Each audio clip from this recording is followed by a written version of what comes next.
You're listening to BQN. Assimilate the audio.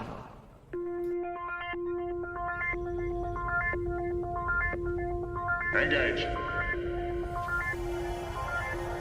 78 years have passed since the days of the original USS Enterprise. Now a new Galaxy starship has been designed.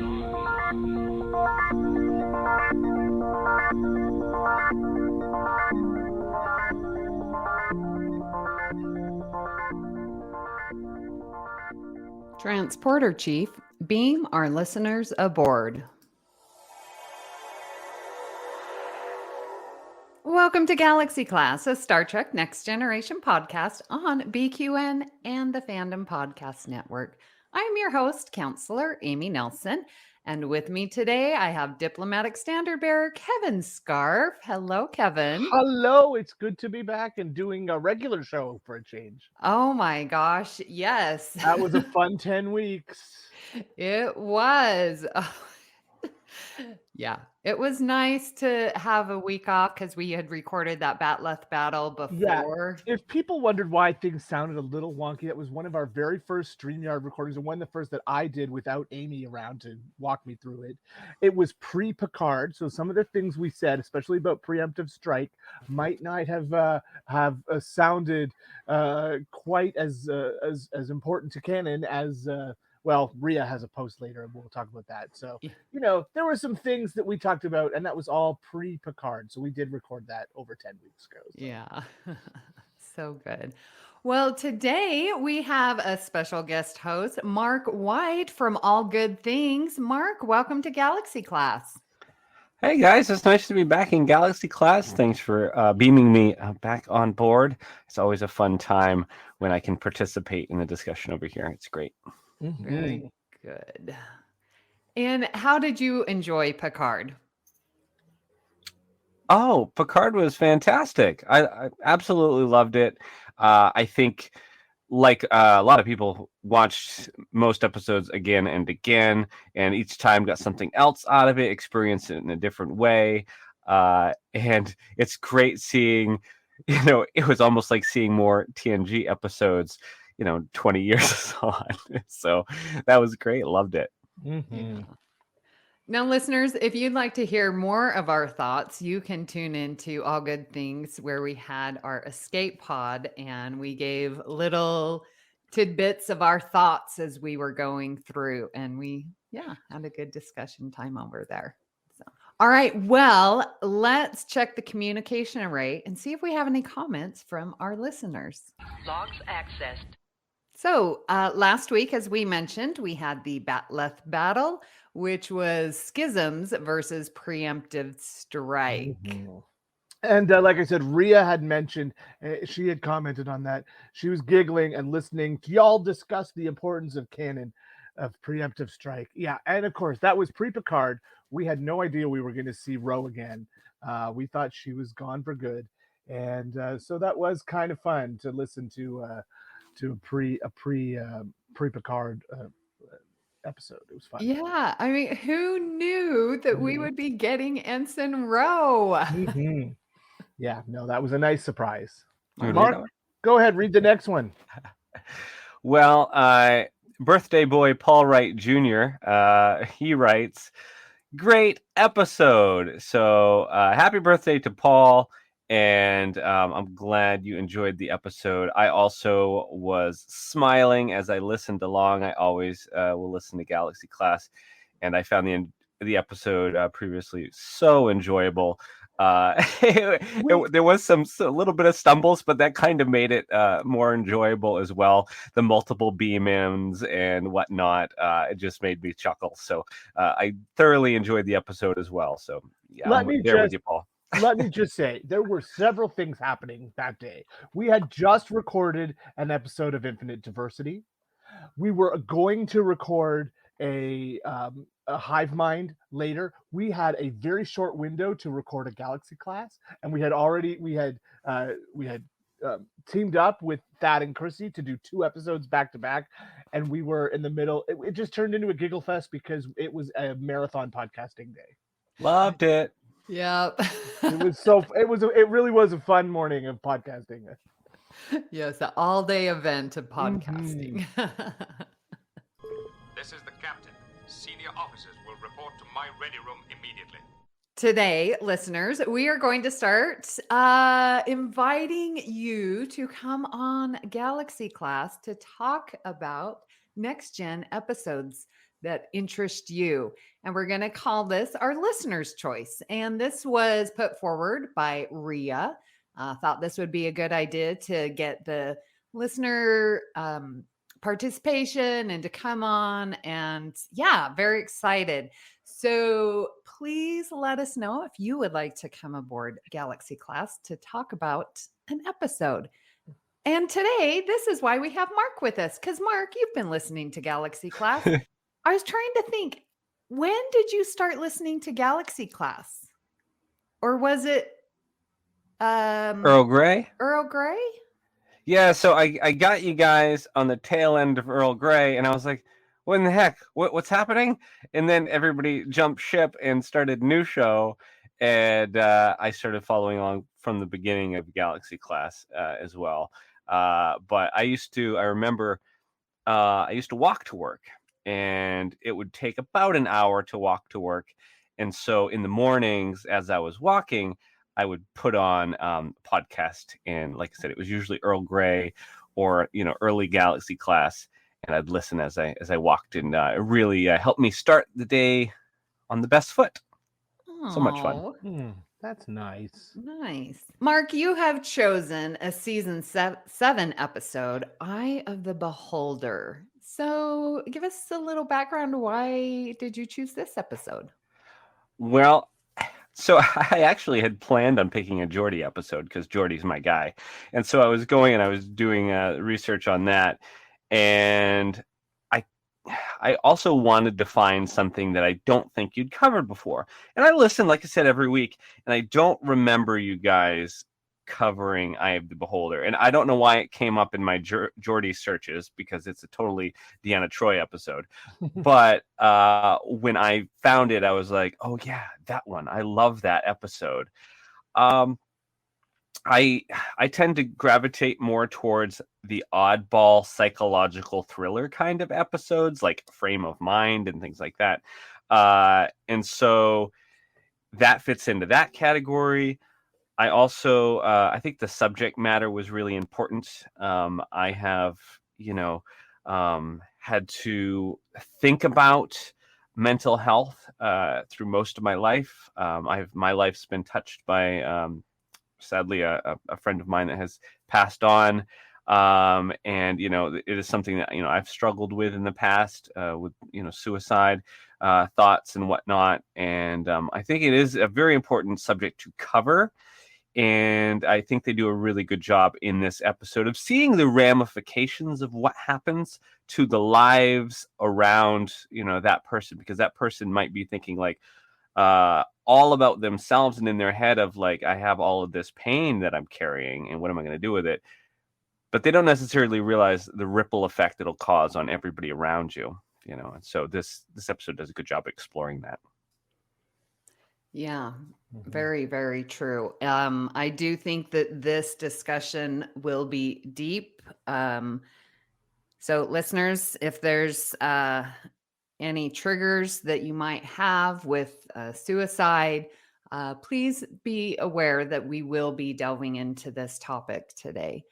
So Kevin, you just give a quick little recap of Eye of the Beholder for our listeners so they can remember what this episode is about. So the cold open of this episode is Riker is called to one of the warp nacelles where a technician is acting strangely, and before he can stop him, this junior grade lieutenant jumps into the warp nacelle and basically vaporizes himself.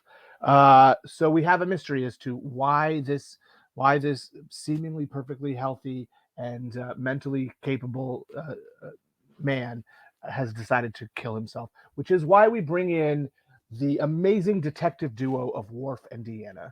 And so with her empathic powers and his security know-how, they do a thorough investigation into finding out why this particular lieutenant has done this, and they really can't figure out why, because it doesn't seem like something he should do.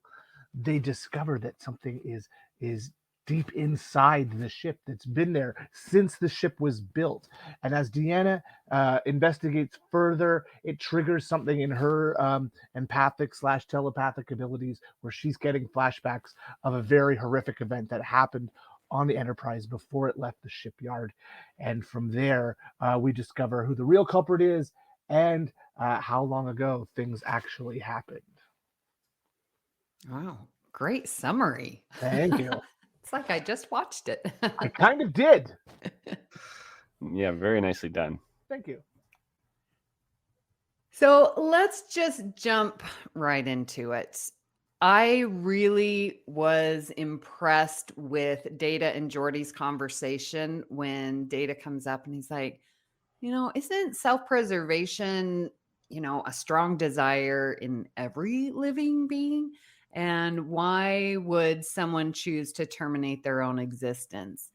And I really feel that in this episode, they start with this uneasiness and trying to describe why someone would terminate their own existence.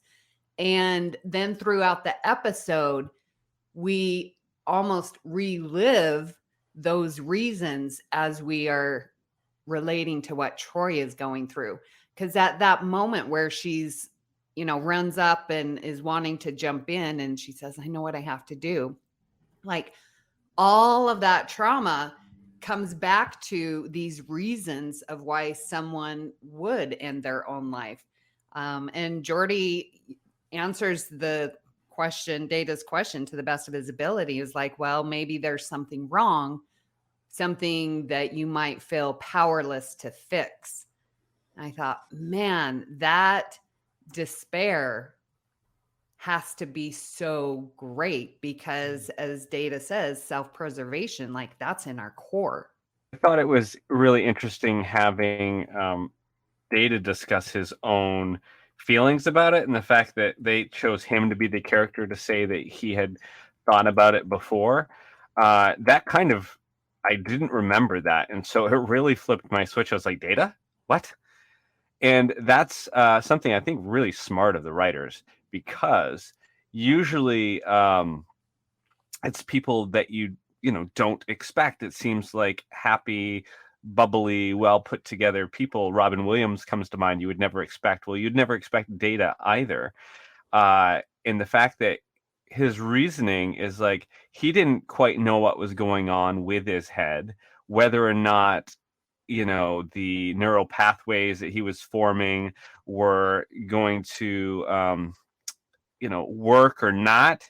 And he thought about, well, maybe I should just start from scratch and do a heart shutdown, which would completely change his personality, because all of his memories would get wiped out. So it would essentially he'd be a new person, and that previous person would be terminated. So yeah, that whole thing. And it was also they brought a little humor to it for it being a dark subject when Data crossed his arms, because it was a serious subject. And so Geordi was leaning back on the console and crossing his arms and really like in shock and paying attention. And then all of a sudden Data sees him doing it and he's like, oh, I guess I'll cross my arms too, because this is serious. And it just shows that he's still learning about what humans do in these. It was a cute moment in a really heavy discussion. Mm-hmm. And he seemed awkward about it too. It didn't seem quite right the way he had his arms folded. There was a hand sticking up in an angle that didn't seem proper, and so that was a fun little moment. Yeah, that I did notice that too. And because Geordi's like, he was surprised to hear Data say, yeah, you thought about shutting yourself down, and I like that, because he was also, it felt like describing what had transpired with Lal in Offspring, where it's like, failing cascades and neural pathways. And, and when he was describing that, all I could think of was when they were working on Lal and trying to save her life. But yeah, and so Geordi's like leans back, folds his arms like, oh my gosh, Data, tell me more. And he awkwardly folds his arms like, oh, is this what I should be doing when I talk about this, type of deep subject? So yeah, it was good to have that little levity in there because it is a very difficult topic to discuss. And Jordy, Aston's like, well, why didn't you? And yeah, like you said, Mark, if you would have been a completely different person. Mm-hmm. You would have lost all that you had gained. And Data says, well, I looked at, instead of these obstacles to be avoided, I wanted to see it as a challenge to overcome and sort of just flip the script, Mm-hmm. which I think is easier said than done, because for you to try and change your mental thought process says when you are in despair is a monumental task. Mm-hmm. Yeah. And I think sometimes that's when reaching out to someone is so important. I think, maybe for a lot of people that do take their own life, they might feel as though hope is lost.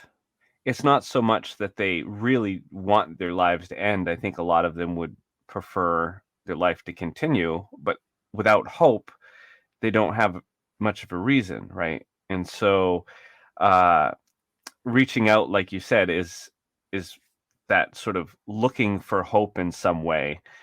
And I think that that's what Data pivoted to, as well as, well, I'm going to do this in the hope, and that was very human of him, that things would work out. Mm-hmm. This episode also goes into looking at the signs of suicide, because they're in the investigation. They're looking at Daniel Kwan was the lieutenant who jumped into the plasma stream. Like Riker was, reviewing and talking to Picard about, well, he had a good evaluation and I even complimented him. And Troy says, well, in our last session, he was looking forward to the future. And we even see when they go into Kwan's quarters, the last personal log was him looking forward to spending time with his girlfriend. And then Worf asked a question, well, maybe there's a suicide note left somewhere. Like there has to be some reason. You just don't want to end your life. There's got to be something there. And I don't think that they really found it. I don't think so either. And because he really had no reason, right? Like he was for all intents and purposes an exemplary officer who was well adjusted, who had someone who loved him, who communicated with his parents. He really was a victim in this situation, as opposed to, I mean, he is the catalyst that starts the investigation, but he's not really, it turns out he's not really a part of the whole thing. He's just another victim. Now, I know that this is Galaxy class and you guys don't have assimilations and regenerations, so I'm going to throw this out anyway. If you want to know what that is, come on over to All Good Things. But this is regeneration for me of that girl they got to play his love interest girlfriend.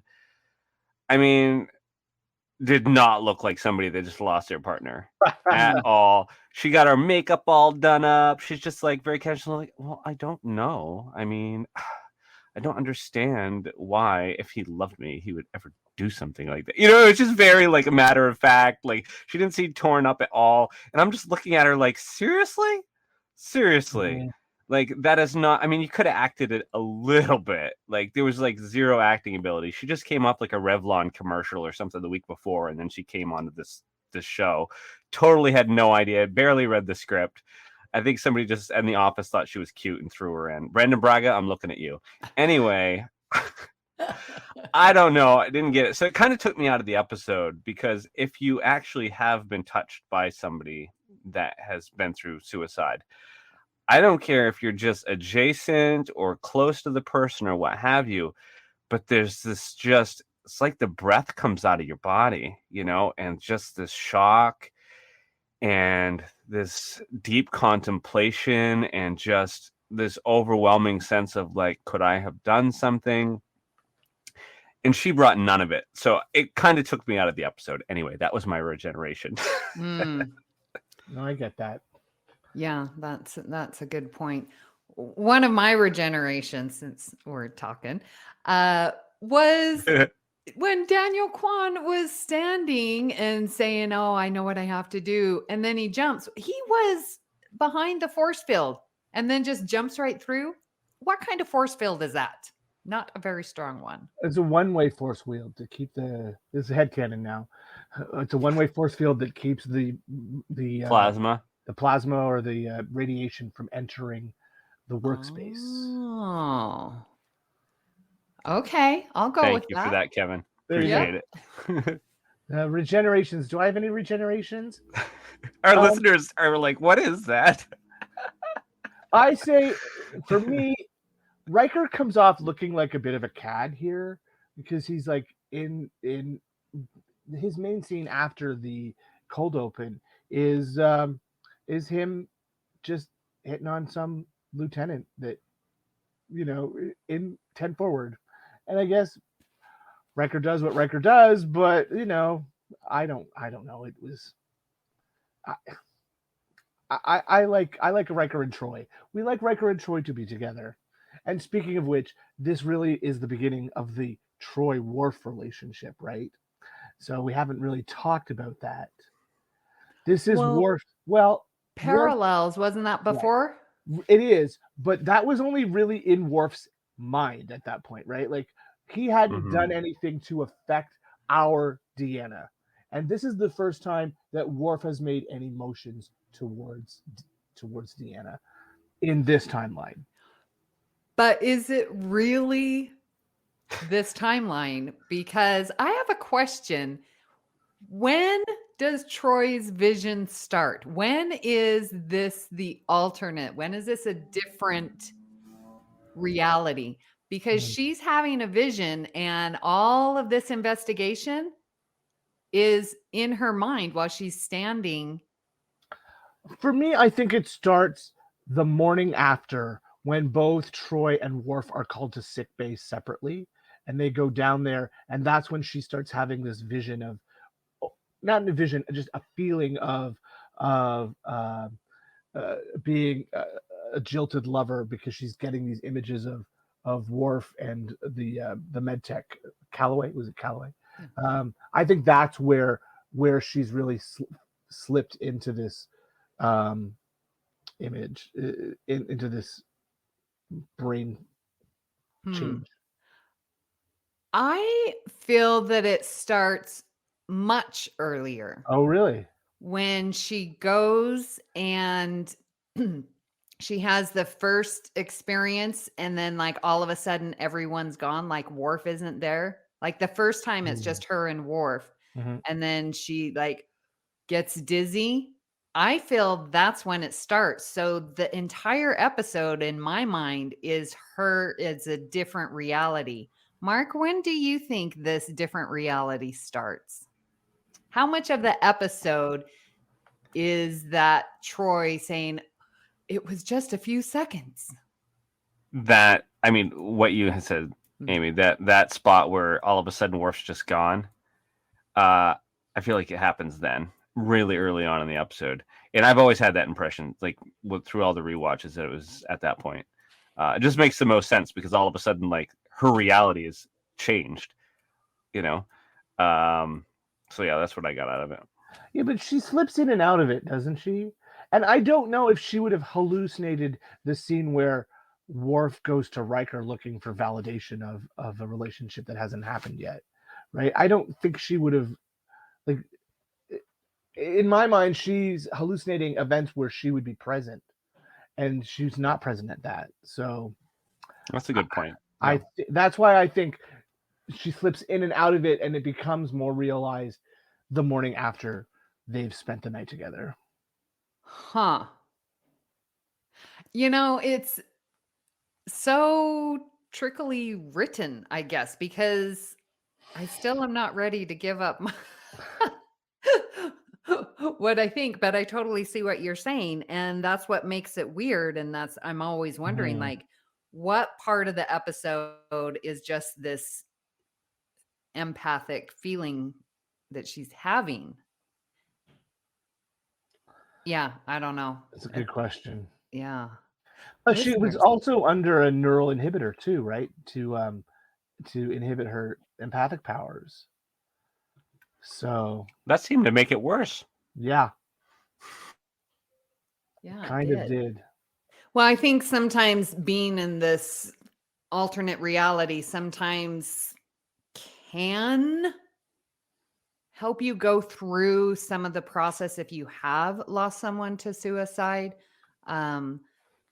It was actually just yesterday we had Thursday, a student of mine, and listeners, if you remember, I work at a school that students are recovering from addiction, and a student has reached 2 years of sobriety. We were just so excited for him. 2 years, no alcohol, no drugs.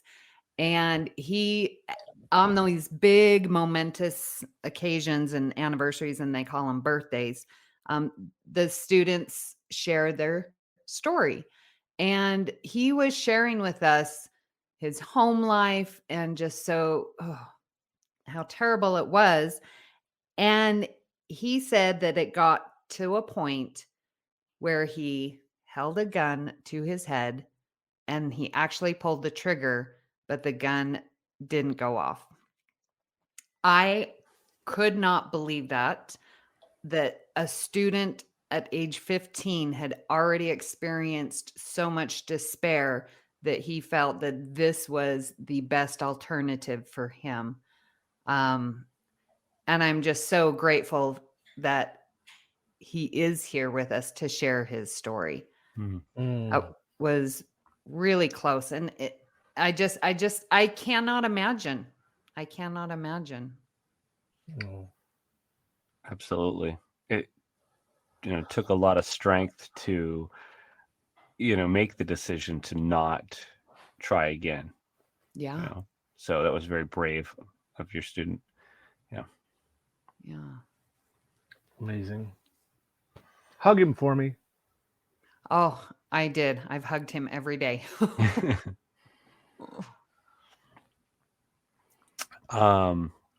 So I had struggled with mental illness and thoughts of suicide for many years since I was very young, very, very young. And in my late teens, early 20s, I started, going to see help. And I ended up meeting a guy there who his name's Matt. And he ended up being one of my closest and dearest friends. And he had issues with alcohol and depression and anxiety. And, they all kind of swirled around together as like a coping mechanism, and there were good times and there were bad times. And, we were there for each other for many, many years and through everything. And, through my ups and downs too, it's like I had no judgment for Matt and he had no judgment for me, and we could confide in each other. And he was just the most dear person and very smart and funny. And he was an artist. He liked to paint, so creative, and loved to smile. And anyway, a few years back, he ended up taking his own life. And it's been very, very difficult without him because, he was probably my longest friend and my dearest friend. And I really struggled after it had happened, as far as not being mad, because my instant reaction was so much anger. Why would he do this to me? Like, we were a team, And we had, since we met, like I said, we went to the same therapist, 20 years ago. We met and went to the same, therapist, and through all the ups and downs and all the craziness of our lives in 20 years, we'd always been there for each other in spite of, other people coming and going from our lives. And then he was just gone. And it took me a while to heal and to let go of the anger. It was a choice. I talked to his family quite a bit after that time. His mother, actually, she was very, very kind to me. And she said that she didn't think that he would have lasted as long if not for our friendship. And that meant the whole world to me. Now I have, some of his paintings at my house and stuff. And I try to remember him and talk about him as often as possible. It's another reason why I'm bringing him up today. Because I just want his life to have meant something and his memory to live on.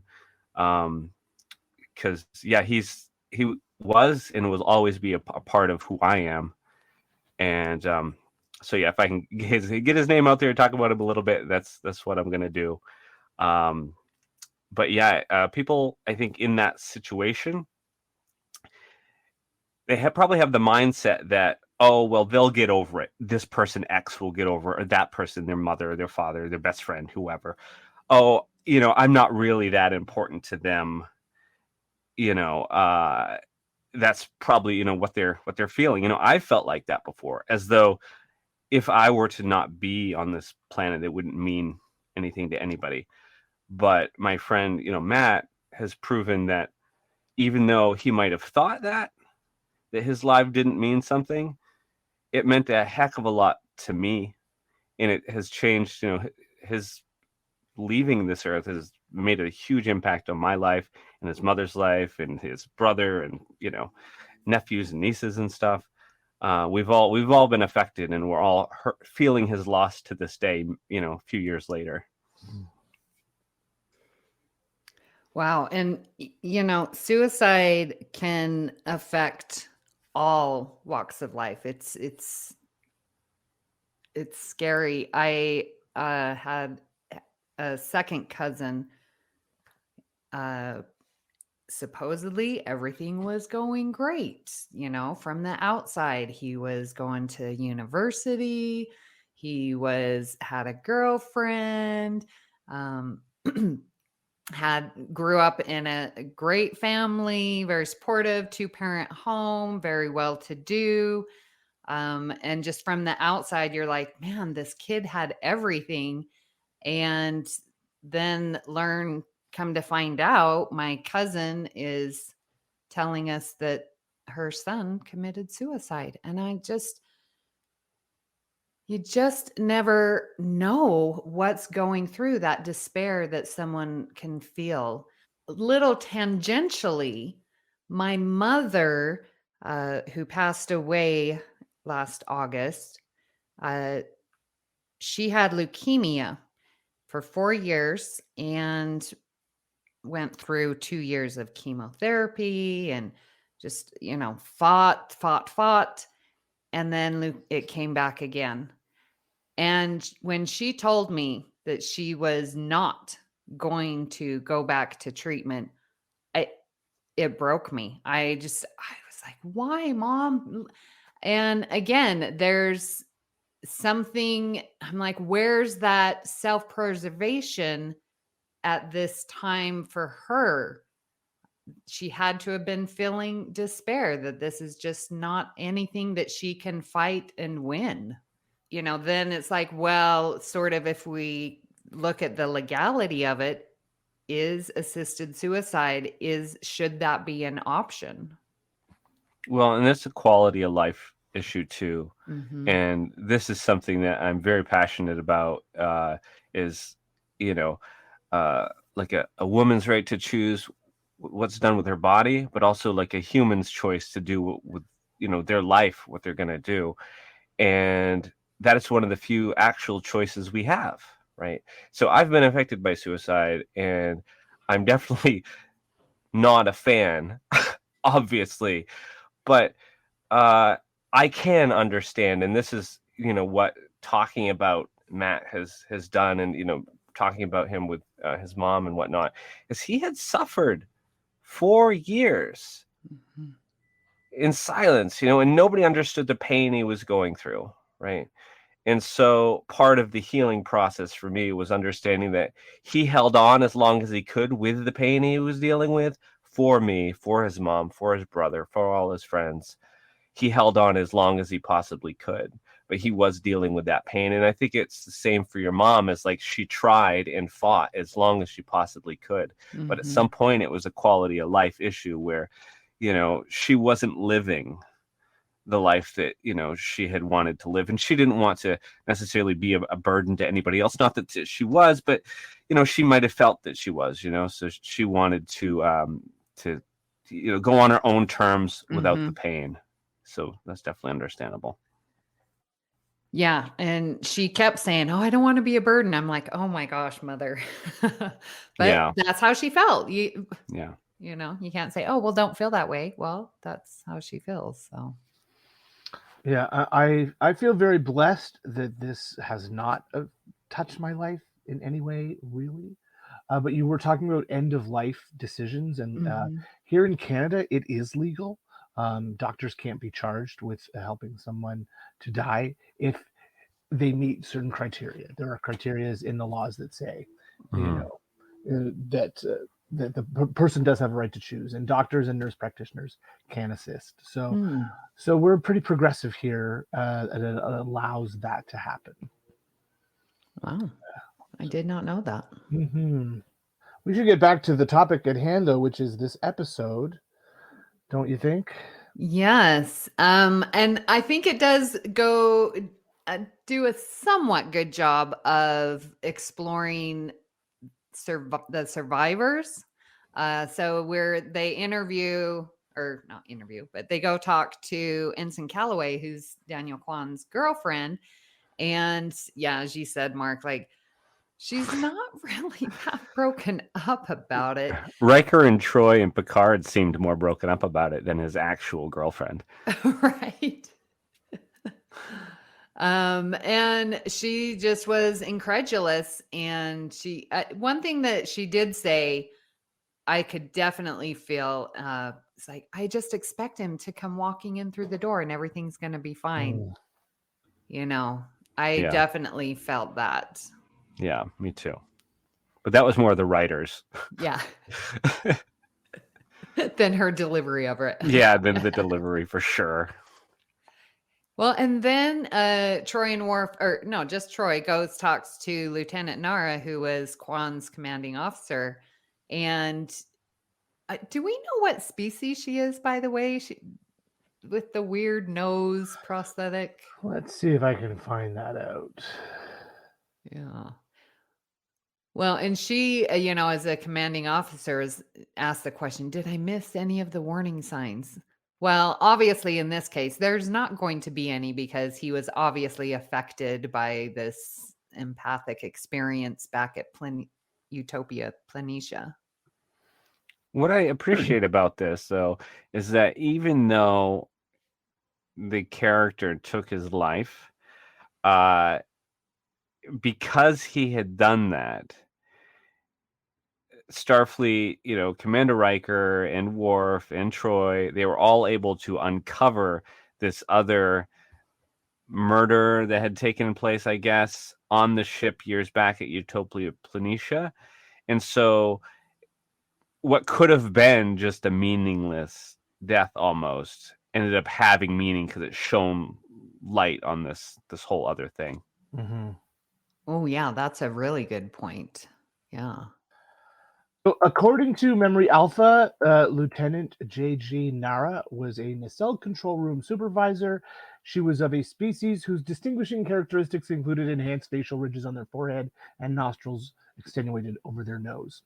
So, no, we do not have a name for their species. In some non-canon works, she's identified as a Canopian. Okay. Not a Canosian?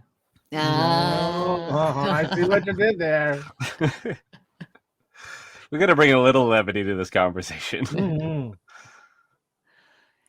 I need to remember this episode whenever we talk about, usually around Halloween, the scary and creepy episodes of Star Trek, because this one creeps me out. That Lieutenant Walter Pierce, I think his name is, Mhm. he has this look that is so spine-chillingly creepy. And they play this music sort of at the end whenever Troy gets jealous. It's this weird sound that just it's creepy. It is like a ghost story in a lot of Yes. ways. Yes. Yeah. It They is show a the ghost bones in the story. bulkhead and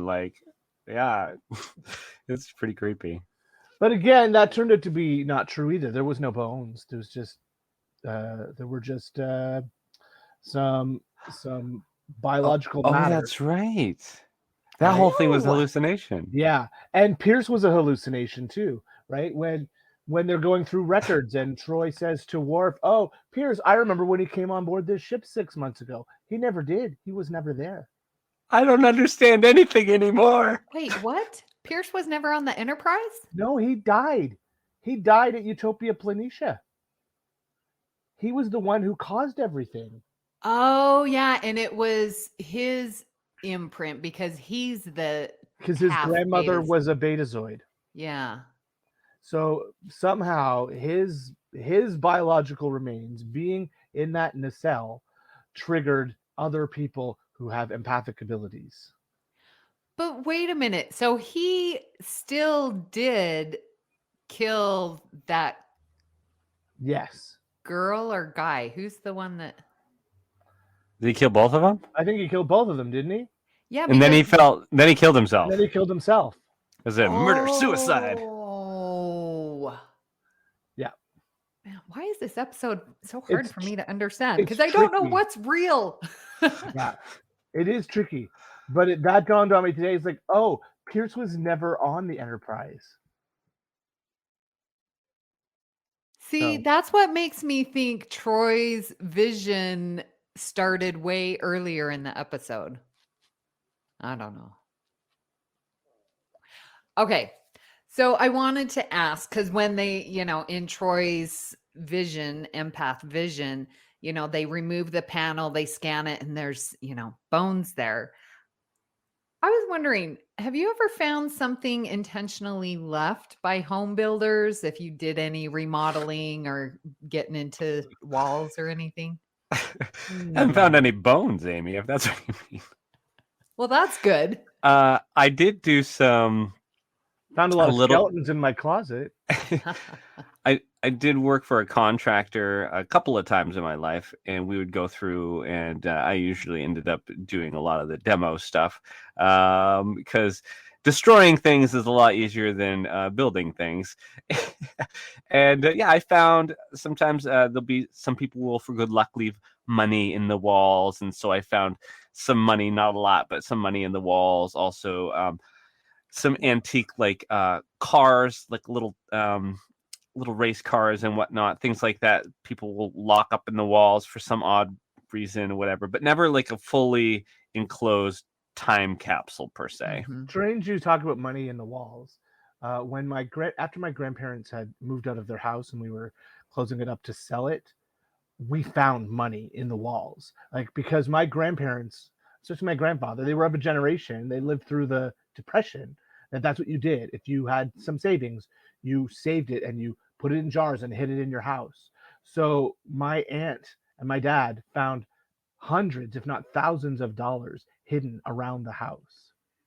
Oh my gosh, Kevin, you totally, yes, that happened with my grandparents when my mom being the youngest and the one living closest to her parents, she would go and ransack the house, and she's in the process of cleaning it out. And yes, they lived through the Great Depression, and so they had food storage and cellars and cans and goods, and all like 20 plus years old. It was so nasty. My poor mother. But back she in would go ahead. So back in the 90s, my grandparents were still alive and they had an RV and it got stolen right out of their yard. Oh, wow. and it was found later abandoned about 100 miles away. What the guy who stole it never found was the money in envelopes that was taped to the underside of drawers. Oh, There my were hundreds of dollars hidden in the RV too that the guy who stole it never found. Oh my Lord. wow. I don't think my grandparents were that creative, but they had money hidden. And there were times my mom would come back and it's like, okay, I've gone through the whole house. I think everything, I have found everything. And she'd always find thousands of dollars. Yeah. And in fact, my grandparents were so distrusting of banks that they took their money and made silver coins and invested in silver, and they had it stamped with their monograms. Yeah. Wow. My grandparents didn't go that far. And so she would come back. Okay, I think I found all the money. And then next month she'd go back. Nope, I found more money. I'm like, oh my gosh. I would either go through that house with a Metal detector. metal detector or a sledgehammer, one or the other, or both. Because I'd open, if I found one of those jars, I'd be opening up all of the walls in this house. Nope, down to the bones, baby. But no bones. We never found bones. Oh, goodness. All right, guys. Well, Eye of the Beholder. Final thoughts for this episode. I was glad to find this among the list of many, many amazing episodes of The Next Generation. I enjoyed watching it enough to watch it 3 times. And I found something different each time. Like this last time that I watched it, I hadn't noticed really, like, because I've been paying attention to the actors, I didn't notice what was going on in the background. And so I really noticed the detail they put in for the art direction of the nacelle tube. I hadn't really paid much attention. I knew they went in that room, but I didn't notice the tube itself until this last viewing. I was like, oh, wow, they did a really nice job sort of with, I don't know if it was a matte painting or whatever, to make it look like this huge tube and to get it the right size and shape compared to the actors. And it just all was really cool. And you get to see, this is something that I love whenever I'm doing a rewatch of TNG, is discovering more of the ship. And I always like Geordi and engineering, of course, and when they're crawling around the Jeffries tubes, that's always fun. But this was kind of cool because they had to go through the Jeffries tubes to get to this hidden room in the nacelle tube. And it's like, whoa, what is this? This is kind of cool. And I believe this is the only time we had seen what that room looks like, besides the time when we would see it after the fact in Enterprise, where they have that whole episode that's in a nacelle tube. Oh, yeah, that's right. The name of that episode just came in my head, but then it left. I'm not that familiar with Enterprise. So Mark, as you were describing, that set piece, I at the same time was like, oh my gosh, they hopefully are going to rebuild this in Ticonderoga because they're rebuilding the TNG sets. I would love to see that room. Oh, that'd be cool. Right? Yeah. It's probably not top of their priority list, but maybe eventually they'll get to it. Right. Well, they've, gone through and done so much of the TOS different sets. So yes. Oh my gosh, that would be engineering itself. I mean, what a piece of engineering that would be to recreate with the warp nacelle and the lights and all that. Oh my goodness. But it'd be to go there, see that. It'd be amazing. This is a really great Troy episode. It gives her some nice, juicy moments to act. That the range of emotion she has to go through. I do like the, say what you will about the Worf Troy relationship. I do like it here. I think it's fun to watch a sort of flustered Worf trying to dance around his feelings for Deanna. I think that's fun to watch. This has a lot going for it, this episode. It feels very different from most other episodes of Next Generation, which is nice to have something that has such a different feeling to it. This is a murder mystery, ghost story that works for Star Trek. Better than that other ghost story. Not even going to say the name of that other ghost story. Well, you guys bring up absolutely good points about this episode. It is unique. It's got a different feel to it. And yes, Troy's range of emotions, like when she goes all crazy, hell hath no fury like a woman scorned. When she's a woman scorned, man, she is fierce and like throwing things and shooting people. And oh my gosh. I do enjoy the Worf and Troy just because it's a little segment within the Riker and Troy. Like it's a little diversion, and it is very fun to see that interaction between Riker and Worf. Where it's like, Worf, it sounds like you're trying to go on a date with my sister. Oh, but it was just so cute. And it meant even more after watching Picard season 3 with the Riker. Yeah. Yes. Their banter back and forth, it just came full circle. I'm like, yep, they've been doing this the whole time. I loved it. Mhm. And I really feel that this episode does a good job in, starting out and, sort of dealing with this difficult issue of suicide. And then it's describing what happened to Daniel Kwan, and then we get to experience it through Troy. I just think that's a very beautiful cycle that bookends this episode, and I just think it does a really, really good job. Agreed. Yeah, no, I think you're right. Incoming transmission.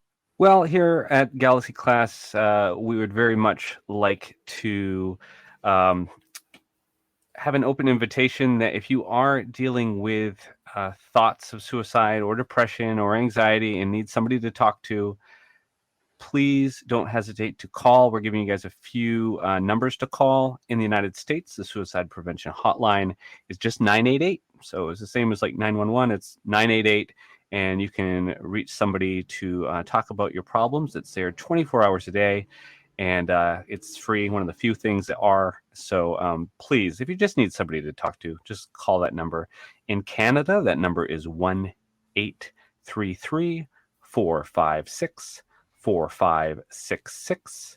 And in the UK, it is 0800-689-5652. Again, if you're feeling any kind of thoughts of suicide or depression or anxiety, or just need somebody to talk to, those numbers are there for you. And there is trained professionals there that will help you process all these heavy feelings that you're dealing with. And sometimes it's just nice to talk to someone who doesn't know you. That's true. Yeah. Well, we would love to hear what you thought of today's episode and hope you will join our Facebook group, the BQN Collective, to continue our discussion there. You can also tweet your thoughts to @GalaxyClassPod, or you can follow the network on Twitter and Instagram @BQN Podcasts. Please hit the subscribe button on Apple Podcasts or wherever you get your podcasts and leave us a star rating and written review that helps others to find the show. You can also follow the entire network's podcast with our master feed by searching BQN. This way you won't miss any of our fine shows like All Good Things, Union Federation, History with the Szilagys, Infinite Diversity, What's the T-Bab, Trexperts Quiz, and our newest show, The Captain's Couch. So, Kevin, where can people find you when you're not trying to talk with Riker about maybe having feelings for Troy? Oh. There'd be a lot of people might be upset if I did that. So I'm going to stay away from that. And I will just say that you can find me here on Galaxy Class, on the BQN podcast Facebook page, which is the BQN Collective. And you can hear me mostly bi-weekly on True North Nerds, a geekery and nerdity podcast that I do with some local friends. Amy, where can people find you when Worf offers to make you breakfast? Oh, wow. I will be right there. But you can hear me co-hosting All Good Things with Mark. You can hear me co-hosting Union Federation. I am on Twitter at Miss Amy Nelson, but my favorite place right there, BQN Collective. And Mark, when you're not co-hosting Galaxy Class, where can people find you? Oh, great. Well, when I don't have the honor and privilege of co-hosting Galaxy Class, you can also find me on All Good Things.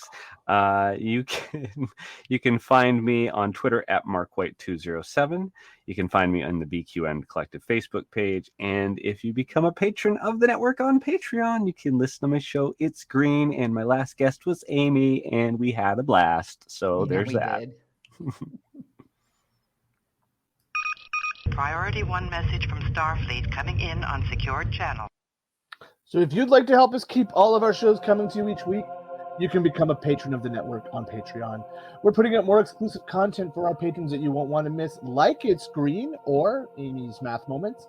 With a monthly Patreon subscription of $5 or more, you can join our meetings of the Hive Mind on the second Saturday of each month. Watch your Patreon messages for details. So for more details, go to patreon.com/BQN. A very huge shout out to our very own associate producers, the very Jim McMahon and the very Davey Willett. We are very grateful for your support. At this time, we would like to thank our executive producers who make this all possible, and a special thanks to our guest, Mark White, who does our artwork each and every week, and for Joe Keegan for our music. Thank you for beaming aboard the Galaxy Class, and until next time. Kapla? Mr. Worf, you sound like a man who's asking his friend if he can start dating his sister. Great joy and gratitude.